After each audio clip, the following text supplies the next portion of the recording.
I work in the tar sands. One of the jobs that's going to go down the Gateway pipeline is mine. Now, I've been watching the debate on this, and I find the clearest and most lucid allied voice to my own is that of First Nations governments.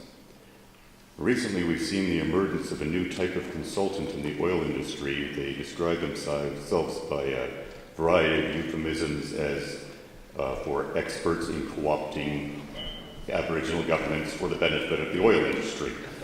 They're Aboriginal relations experts of different types. I wonder if we have already a severely co-opted consultation program where it's impossible for most of the people involved to have a voice, and when they do speak, it's ignored.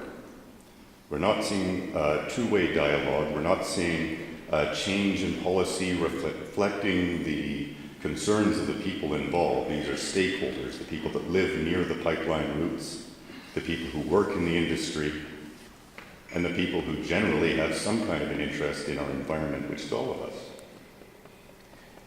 Is there anything we can do to improve this policy within the framework that we have now, or do you think it'd be best to scrap the consultation policy and rebuild it?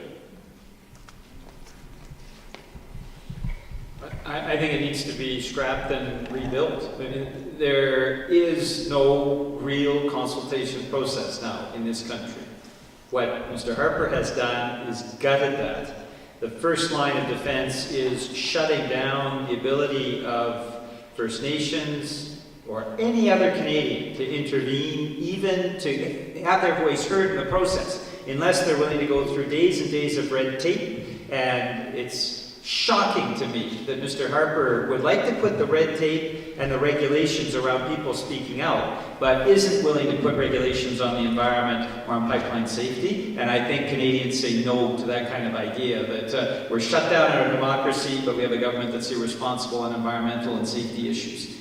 And then, even after that, if the voice is heard and the NEB decides to follow that voice, then the cabinet shuts them down by decree. So he's built in a safety system for himself to stifle democracy, rather than a safety system that actually protects Canadians, and that's wrong, and I think Canadians oppose it, and that's why I'm very confident in 2015 we're going to see a change in government in Ottawa.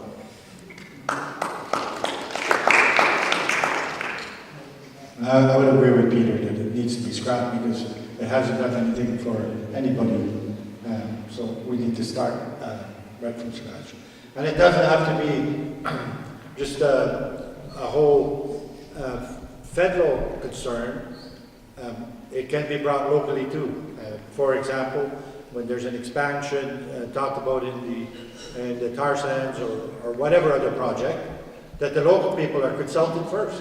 Like, we have the need to talk to the local people about disturbing their land or disturbing their future. And that's not happening either. Like you said, it's mostly a high flyer liaison officer or some kind that comes in with a wallet and a bucket of chicken and gets his deals that way. And that's not acceptable.